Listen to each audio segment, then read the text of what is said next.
मेरा नाम प्रदीप है और मेरी पत्नी का नाम मधु है और मेरे पत्नी का संबंध उस जगह से है जहाँ अक्सर शरीफ लोग जाना पसंद नहीं करते, लेकिन इनका हरगिज ये मतलब नहीं है कि मैं एक शरीफ आदमी नहीं हूँ। बस मैं दिलों के हाथ मजबूत था, लेकिन किसी को पाप की जिंदगी से निकाल कर इज्जत देना कौन सा पाप है। हुआ कुछ यूँ था कि मेरे दोस्त मुझे जिद कर मुंबई की उस गलियों में ले गए जहाँ हुस्न ही हुस्न है। हर चौबारे से कोई ना कोई हसीन परी झांक कर अपने आप को देख रही थी और जैसे हर किसी को अदाएं दिखाकर अपनी तरफ खींच रही हो।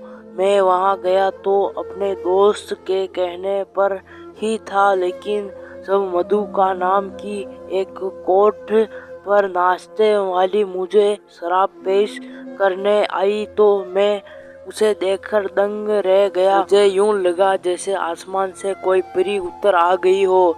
मैं तो उसकी शराबी आंखों में डूब ही गया था। फिर यूं हुआ कि मैं अपने दोस्त से छुपा छुपा कर उसके इलाके में जाता रहा।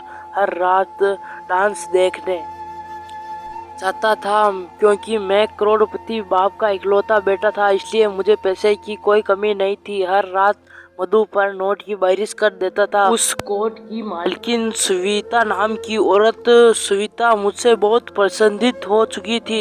एक दिन मैं दोपहर 2 बजे कोर्ट पर चला गया और सुविता से रिक्वेस्ट की मुझे मधु से मिलवा दे। मैंने सुविता के सामने नोटों की गड्डी रखी तो वह बहुत हंस पड़ी और कहा, मैं अभी आपकी मुलाकात मधु से करवा देती हूँ। थोड़ी देर बाद मधु वहाँ पर आ गई। वह सजी सवारी सीधी सी मेरे दिल में उतर रही थी। मैं बड़े देर तक बैठा रहा और मधु से साथ इधर उधर की बातें करता रहा। मधु एक बुद्धिमान और समझदार लड़की थी। उसे बात में बहुत गहराई होती है। उसकी कंपनी में कोई बोर नहीं होता था। अब मैंने अपना ये रूल बना लिया कि हर रोज दोपहर 2 बजे मधु से मिलने जाता था। मेरी और मधु की बहुत अच्छी दोस्ती हो गई थी, लेकिन मेरा दिल गवाही दे रहा था ना, बस हमें मजबूर है और मजबूरी की वजह से ही ये सब कर रही है। मैंने मधु से कहा, मैं तुमसे शादी करना चाहता हूँ। वह बहुत खुश हुई और फिर रोने लगी।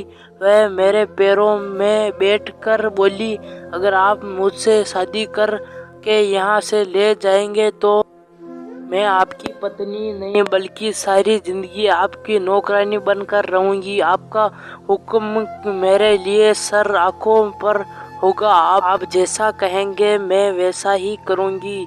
मैं मुस्कुराने लगा और मधु तो इस रिश्ते से खुश थे।